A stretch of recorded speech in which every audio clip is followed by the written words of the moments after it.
Bueno, al público quería también pedirles disculpas. Vamos a empezar con una disculpa que también se la hago a Jesús, porque me doy cuenta ahora que el título de esta presentación es un poco grandilocuente y un poco largo. Al menos es bastante descriptivo de lo que hablaré hoy, pero si lo vemos y lo analizamos un poco, carece de gancho y también carece de atractivo, ¿cierto?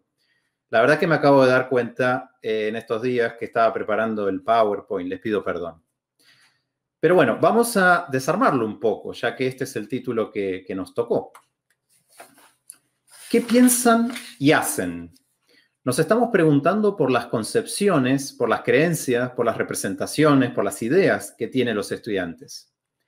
En esta foto pueden ver estudiantes de la Universidad Estatal de O'Higgins, al sur de Santiago, en Chile, donde trabajo. Y también nos preguntamos por las prácticas sociales en las que toman parte activamente estos y estas estudiantes. Prácticas sociales que no se acotan al entorno escolar, sino que también participan de su espacio privado, de su entorno familiar, de su comunidad.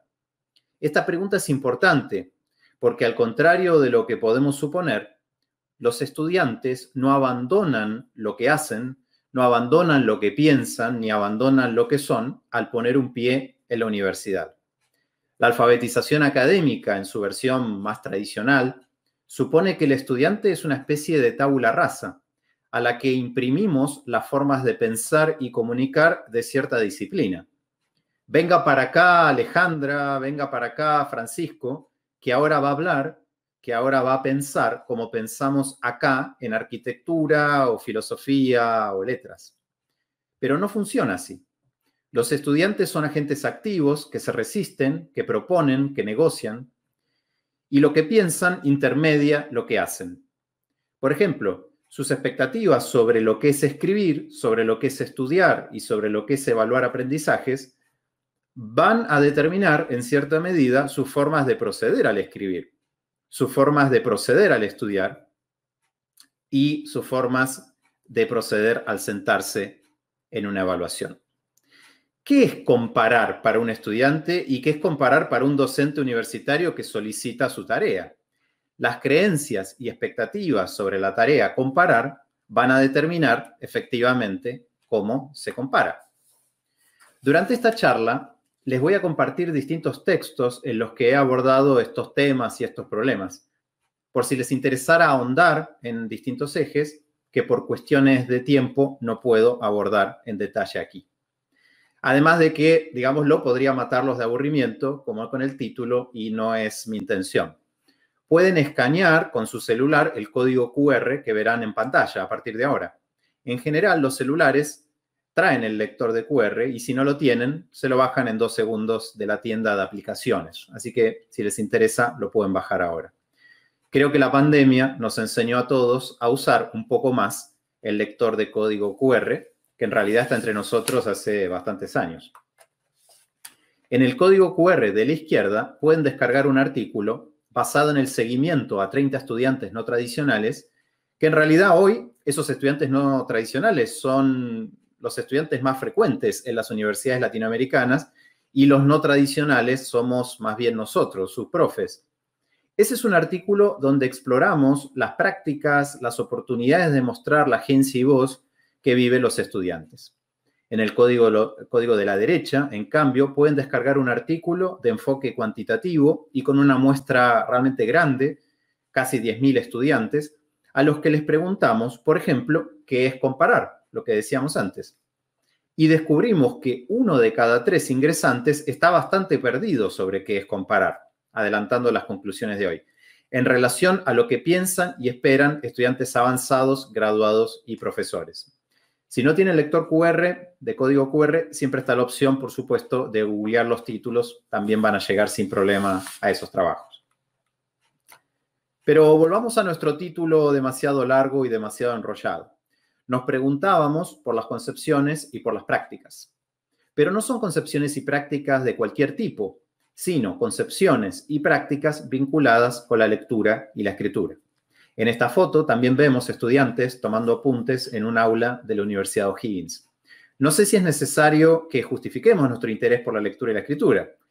A fin de cuentas, estamos en un congreso sobre lectura y escritura. Pero quizás sí conviene dedicarle un minuto a esa cuestión. Me he referido a las 5 funciones de la escritura en contextos escolares. Esta propuesta, por supuesto, no pretende restringir las posibles funciones, los posibles propósitos del escribir, pero sí pretende visibilizar funciones que son distintas y que son todas ellas bien importantes y complementarias entre sí. En general se dan de manera simultánea. Deberíamos pensar en todas ellas al armar nuestros cursos, ya sea de escritura o de materias disciplinares. Primero, la escritura es una tecnología que favorece el aprendizaje, es decir, es epistémica, que vehiculiza la comunicación situada, es retórica, que sirve para demostrar y acreditar los saberes, es decir, tiene un rol habilitante, que permite inventar, crear, expresar ideas, perspectivas y sentimientos, es decir, es expresiva, y que también permite criticar y modificar la realidad, empoderando a las y los escritores. 5 funciones de la escritura como los 5 dedos de una mano. También en el código QR que ven en pantalla pueden descargar un artículo sobre estos atributos de la escritura en contexto escolar o bien googlear el título para llegar al mismo trabajo. Volvemos a nuestro título inicial, que sí que era largo. No nos estamos refiriendo a cualquier estudiante, sino a las y los estudiantes que ingresan a la universidad. Es un perfil particular, porque los estudiantes que ingresan a la universidad tienen una inmersión súbita, un shock. Es un shock cultural en un territorio novedoso que no se parece demasiado a sus experiencias previas. No es un proceso gradual de cambio y adaptación desde la educación secundaria, sino más bien un impacto comunicativo, cultural, cognitivo, académico y social. Quizás por eso, el ingreso y los primeros años son considerados un periodo crítico por la bibliografía especializada. En Chile, por ejemplo, el 30% de los estudiantes admitidos en la educación superior, no solo universidades, abandona durante el primer año. Este abandono constituye la cara oculta, estructural e instalada de la masificación que hemos estado viviendo durante las últimas décadas en nuestra región. Constituye una manifestación de la inequidad social, de la falta de oportunidades, porque pueden adivinar o pueden haber vivido ya qué grupos sociales son los que tienen más chances de abandonar. ¿Cómo es este shock en términos letrados? Un estudiante ingresante debe enfrentarse a clases de textos que nunca antes ha escrito, como el informe de laboratorio de física o la historia clínica, dependiendo de la carrera. Debe leer, asimilar contenidos y discutirlos con discursos diversos y prácticas de construcción de conocimiento disciplinar específicas de su carrera, como la reflexión sobre el propio desempeño de la tarea y la observación de laboratorio y las pedagogías en ciencias. Debe también participar y validarse con formas de evaluación y acreditación nuevas y burocratizadas, muchas veces en aulas masivamente pobladas. Y por último, debe incorporar y aprovechar prácticas clave para la vida y supervivencia universitarias, como la toma de apuntes, la búsqueda de fuentes reconocidas o las tutorías. Es bastante complicado, ¿no? Podemos acordar. ¿Cómo nos preparamos como universidades para ese shock cultural y letrado? Dejo esta pregunta, ¿no? Que de alguna manera valida esta charla. Y no solo eso, sino que estos estudiantes ingresantes, como los que están viendo en estas fotos, son bastante distintos entre sí. El nivel socioeconómico de sus familias, los estudios de sus padres, madres y apoderados, su sexo e identidad de género, su vocación y carrera elegida, su identidad étnica, su origen rural o urbano y su proximidad o lejanía geográfica con la universidad. La bibliografía especializada plantea el interés de entender estas expectativas estudiantiles y su relación con las experiencias que ofrecen las instituciones receptoras. ¿En qué medida ahí hay un choque o ahí hay una coincidencia? Por supuesto, nuestra atención está enfocada en el impacto de este parecido, de esta distancia, en los fenómenos de persistencia o, por el contrario, de abandono y deserción. En el texto que les comparto a la izquierda, bastante breve, un par de páginas, exploro esta inmersión súbita en la universidad del estudiante ingresante y el shock que significa. Por eso el texto, bueno, lo titulé Shock de escritura. En el texto que ven a la derecha, en cambio, exploro en mayor detalle el sistema universitario latinoamericano, el tipo de escritura que es característica de la universidad y el enfoque que podemos adoptar como docentes que acompañamos el aprendizaje de la lectura y la escritura. Así que foto al código QR o bien pueden googlear el título y descargar estos trabajos. Muy bien, aclarado el título, espero, vamos a adentrarnos en posibles respuestas a esa pregunta. ¿Qué piensan y hacen con la lectura y la escritura los estudiantes ingresantes a la universidad? Lo que haré a continuación es compartir con ustedes evidencias empíricas recientes que pude recoger en dos proyectos financiados distintos, uno que ya terminó y otro que está en curso. Estos proyectos fueron elaborados colectivamente por equipos numerosos de personas. Algunos resultados ya están publicados y otros están en camino de ser socializados, como vamos a hacer ahora. Y voy a comparar algunos resultados con lo que sabemos sobre graduados de las mismas universidades, es decir, con el punto de vista en el otro extremo de la trayectoria de pregrado. La idea es que podamos agregar datos para llegar a algunas conclusiones, que por tanto estas conclusiones estén basadas en evidencias y que puedan comparar ustedes sus propios contextos, experiencias e investigaciones con mis datos. Por eso, en lugar de seguir una típica estructura de teoría, propósitos, metodología y resultados, lo que voy a hacer es organizar la exposición que queda a partir de hallazgos, para que ustedes los comparen con sus propios conocimientos y puedan internamente discutirlos. A partir de los hallazgos voy a explicar un poco los alcances, las interpretaciones y las implicancias de lo que fuimos encontrando al tratar de responder esa pregunta del título. Es importante aclarar que estos estudios fueron realizados con estudiantes en Chile. En pantalla ven una foto de Santiago, en particular del edificio más alto del país y, según entiendo, de Latinoamérica, en la zona denominada Sanhattan.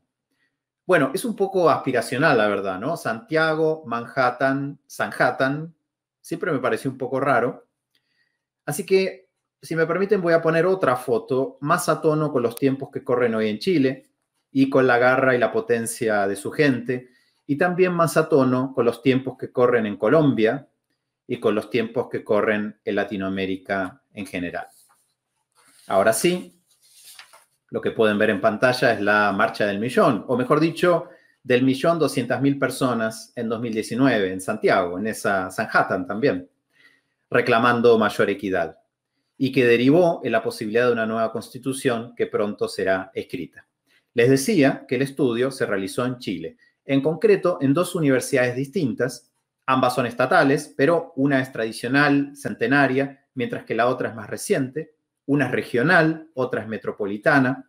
Por último, una recibe estudiantes con ingresos familiares más bajos y mayoría de primera generación universitaria, mientras que la otra tiene una población más heterogénea en esas mismas dimensiones sociodemográficas y educativas. Ahora, tengo que aclarar que no me interesa hoy analizar o contrastar los perfiles institucionales, pero sí quería que ustedes conocieran un poco el contexto en donde se realizaron estos estudios. No me voy a detener en detalle en la metodología tampoco, lo podemos luego tomar, si quieren, en las preguntas, retomar, pero sí quiero decir que seguimos distintos procedimientos de lo que hoy se denomina integridad metodológica en ciencias sociales. Dependiendo del estudio, llevamos a cabo análisis de consistencia cualitativa entre analistas, cálculo de significancia estadística, construimos instrumentos en colaboración con expertos externos, analizamos nuestra propia posicionalidad respecto del estudio para evitar sesgos implícitos. Por supuesto, usamos protocolos éticos aprobados por las instituciones y anonimizamos a los informantes y los tratamos con respeto y sin coaccionarlos. Menciono estos elementos porque son fundamentales para hacer investigación sobre lectura y escritura en el año 2021. Vamos entonces directamente a explorar los hallazgos. Primer hallazgo. Los estudiantes ingresantes creen que lo más difícil de escribir en la universidad son los ensayos. Les preguntamos a 180 estudiantes de 6 áreas disciplinares distintas cuáles eran para ellos los textos más difíciles de escribir en la universidad. Lo interesante, y esto quiero focalizarlo, es que estos estudiantes aún no habían pisado la universidad. Estaban a pocos días de hacerlo, pero no conocían la universidad. Estaban solamente inscriptos en la universidad. Así que sus respuestas están mediadas por sus experiencias escolares previas y por sus expectativas sobre lo que es la universidad. Claro, volviendo a esto que encontramos, quizás en algunas áreas los ensayos sean efectivamente los géneros más desafiantes, pero en otras, como medicina o ingeniería eléctrica, no son géneros relevantes. Por ejemplo, los futuros estudiantes de medicina tienen un 52,5% de menciones a ensayos, como la escritura más difícil de la universidad. En ingeniería, las menciones alcanzan el 41,5%. De hecho, podemos ver en este gráfico que contrasta las respuestas codificadas cualitativamente de ingresantes a la izquierda y de graduados a la derecha, ingresantes y graduados de la misma universidad. No coinciden para nada. Los ensayos, ¿se acuerdan?, sumaban casi el 42% de los textos anticipados como difíciles. Como ven, se lleva la mayoría de las menciones. Pero estas menciones caen a menos de la mitad entre graduados. ¿Y qué pasa con las carreras que mencionamos antes, como medicina e ingeniería? En medicina, los ensayos caen del 52,5 al 15,4 en graduados. En ingeniería, los ensayos caen del 41,5 al 8,6 en graduados. Esto es interesante porque nos permite contrastar las opiniones y las experiencias antes de entrar a la universidad y apenas saliendo de la universidad, en la misma institución. Podemos concluir que esta creencia de los ingresantes no está bien sintonizada con lo que efectivamente les costará más escribir. Quizás esas menciones tan frecuentes a los ensayos tengan que ver con el rol importante de los ensayos en el aula de lenguaje en la escuela secundaria de la que vienen saliendo. ¿Y cuáles son los textos efectivamente más desafiantes y transversales a las áreas, según los graduados que ya han vivido la experiencia universitaria? Son los trabajos de investigación, incluidas las tesis, que duplican su presencia en graduados respecto de ingresantes. Este es un segundo hallazgo de interés que quería compartir con ustedes. Los ingresantes no anticipan que algunos de los mayores desafíos estarán en la escritura de investigación.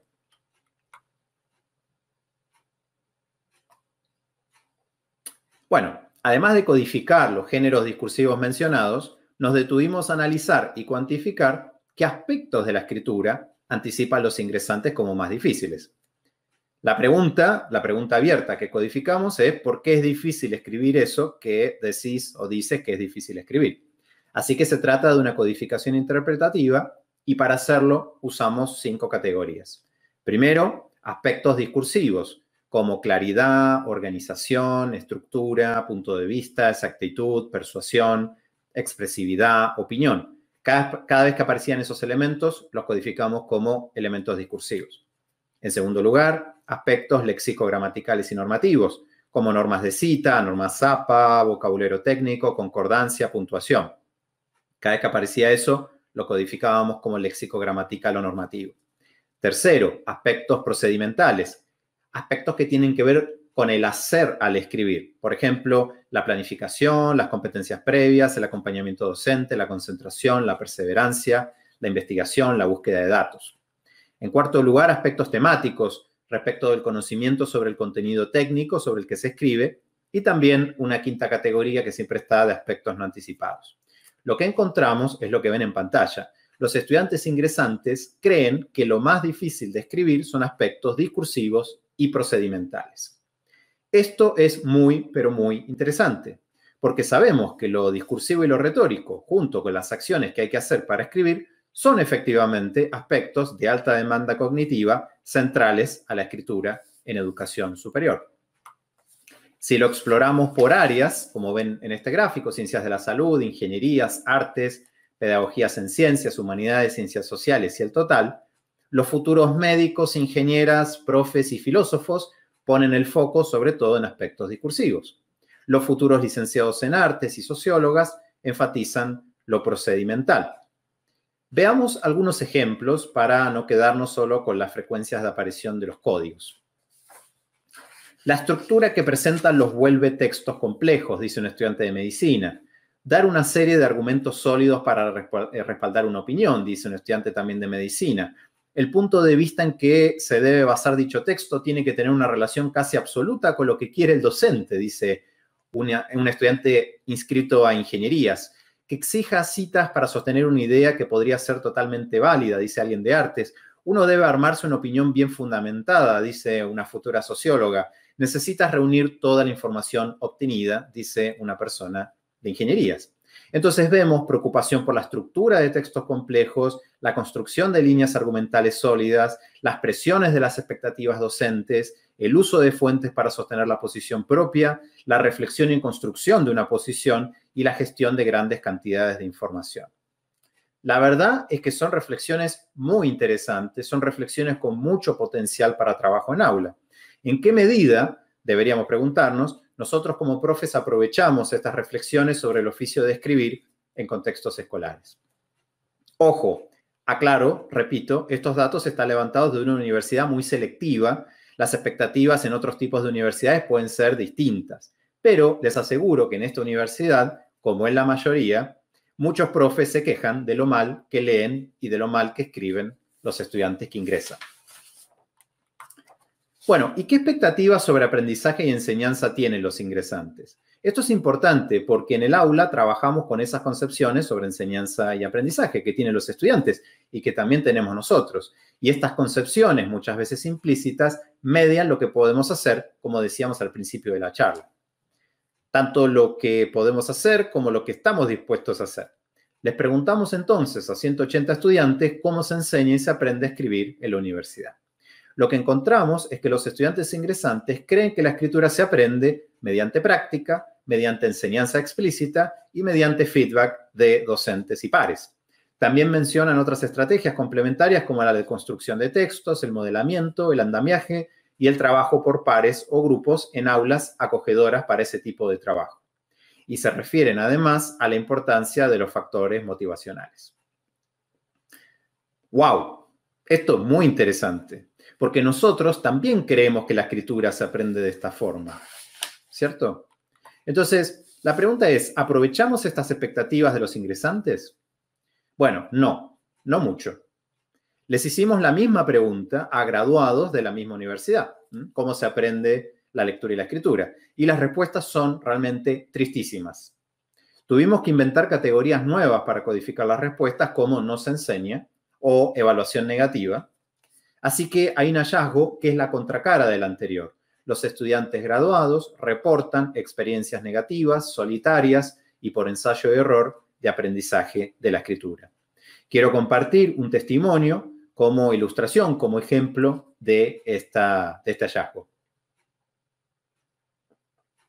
Una estudiante de filosofía respondió: lamentable y contradictoriamente, la universidad se encarga, se supone, de formar alumnos con capacidades de investigación y redacción investigativa, científica y reflexiva. Pero esto no se enseña en la teoría y tampoco en la práctica. Hay uno que otro curso sobre investigación, pero nada que enseñe a plasmar ideas o te presente la estructura básica de un texto de estas características. El alumno finalmente termina aprendiendo por ensayo y error, lo que cuesta muchas veces no solo la nota de una asignatura, sino que también afecta a la confianza del alumno sobre sus propias capacidades académicas. En ese sentido, por lo menos yo avancé sola y sin ayuda. Pueden revisar los detalles de este estudio en los tres textos que les ofrezco a continuación.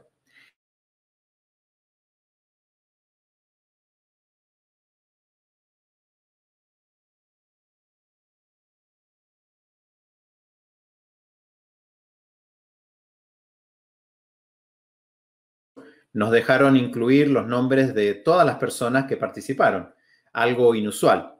Fernanda, Soledad, Pablo, Bárbara, Enrique, Martín, Claudia y Sebastián.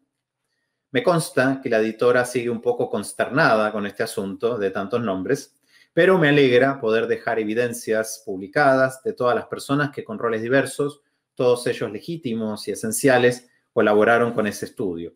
Les recuerdo entonces que los datos que presentamos en esta primera parte fueron levantados de la universidad con un perfil tradicional, centenaria, estatal, metropolitana, con alta selectividad y estudiantes tanto primera generación y con gratuidad, como estudiantes de familias más tradicionales e ingresos económicos más elevados.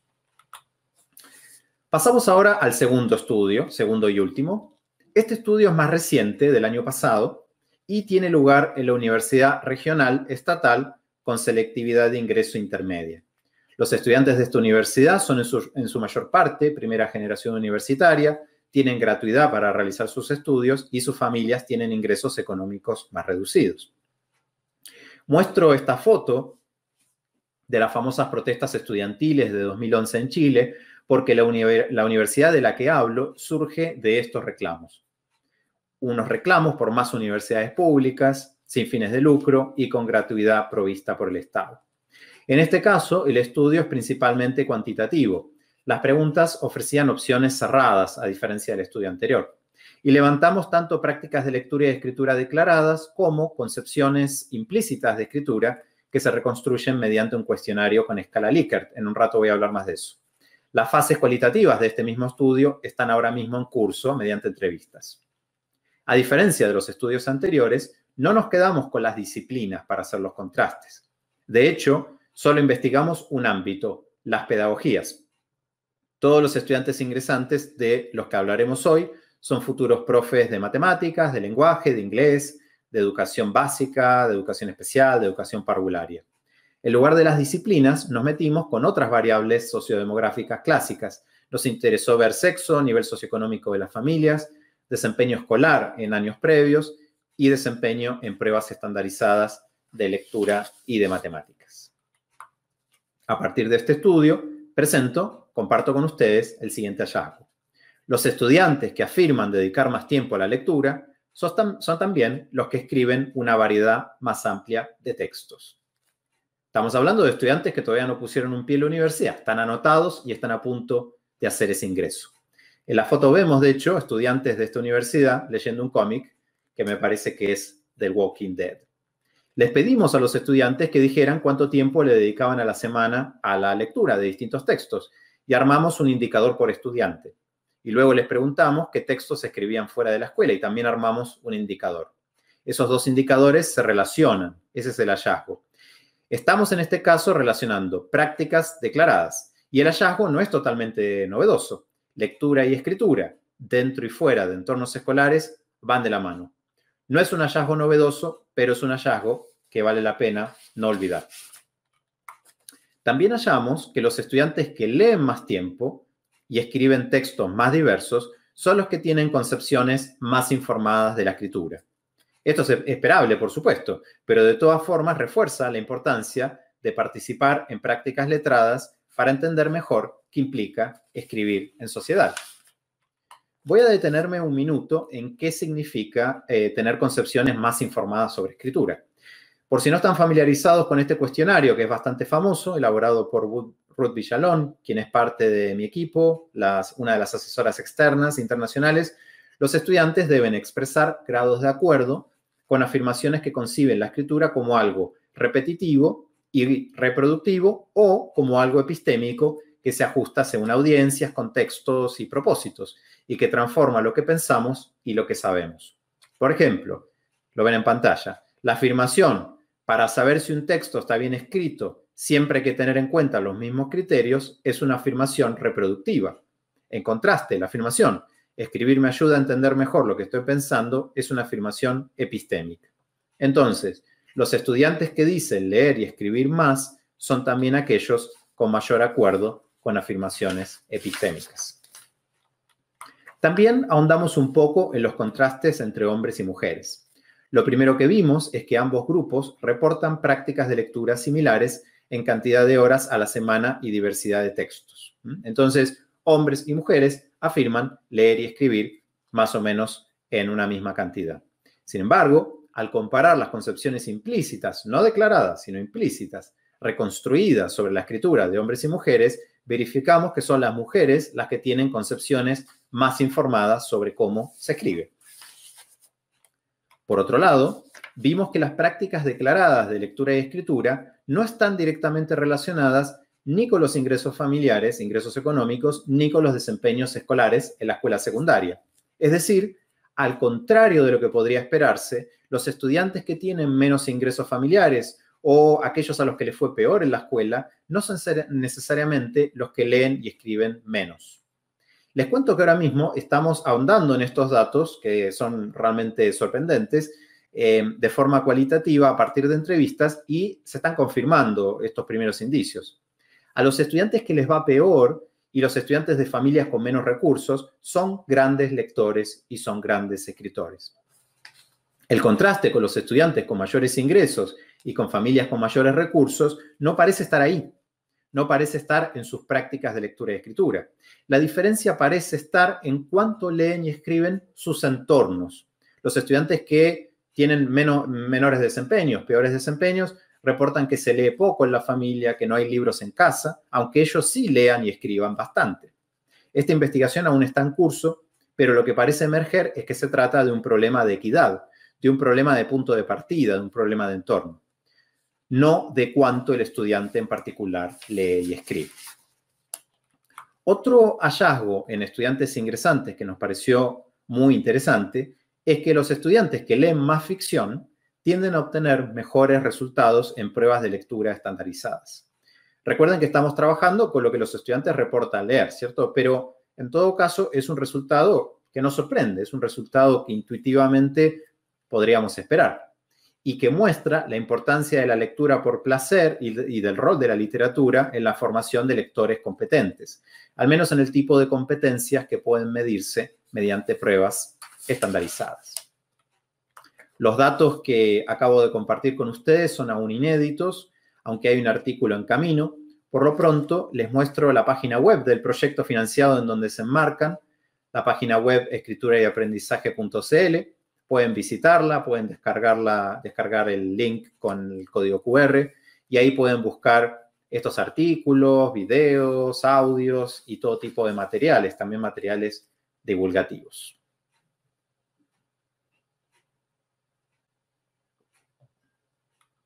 Volvamos entonces, para ir cerrando, a la pregunta inicial. ¿Qué piensan y hacen con la lectura y la escritura los estudiantes ingresantes a la universidad?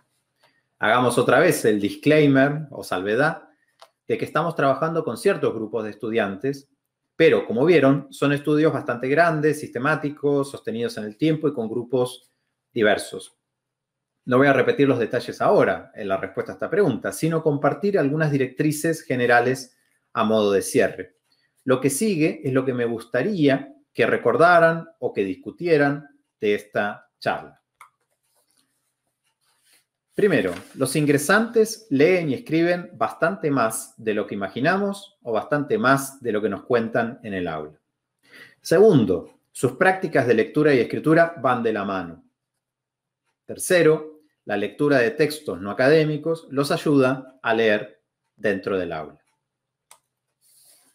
Además, los estudiantes ingresantes tienen concepciones bastante sofisticadas sobre la escritura y su aprendizaje, pero no pueden anticipar los géneros discursivos centrales para la universidad, aunque como vimos aprenden rápido, y lamentablemente no se imaginan lo poco que los vamos a ayudar a formarse como escritores expertos. ¿Qué hacemos con esto? ¿Cómo pueden informar estas evidencias nuestra pedagogía de la escritura?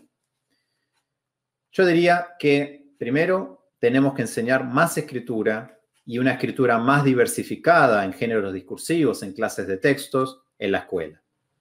Segundo, diría que tenemos que conocer y valorar más e incorporar al aula los mundos letrados y las reflexiones sobre la escritura de los estudiantes, que como vimos son muy ricas y muy potentes. Y por último, si me permiten, tenemos que poner en marcha, dentro de nuestras posibilidades, dentro de nuestros contextos locales y de lo que podamos hacer en esos contextos locales, propuestas curriculares de enseñanza de la escritura a través del currículum y de las etapas formativas en la universidad. Para que esos graduados, para que estos chicos y chicas que están entrando, cuando salgan de la universidad en 4 años, en 5 años con un título, no reporten esas experiencias bastante tristes de falta de acompañamiento, de aprendizaje por ensayo-error, de desmotivación, de puesta en jaque de su propia identidad como escritores. Muchas gracias. Les dejo mi correo por si quieren seguir la conversación y le doy el pase ahora a Jesús para ver si hay preguntas y si podemos conversar un poquito.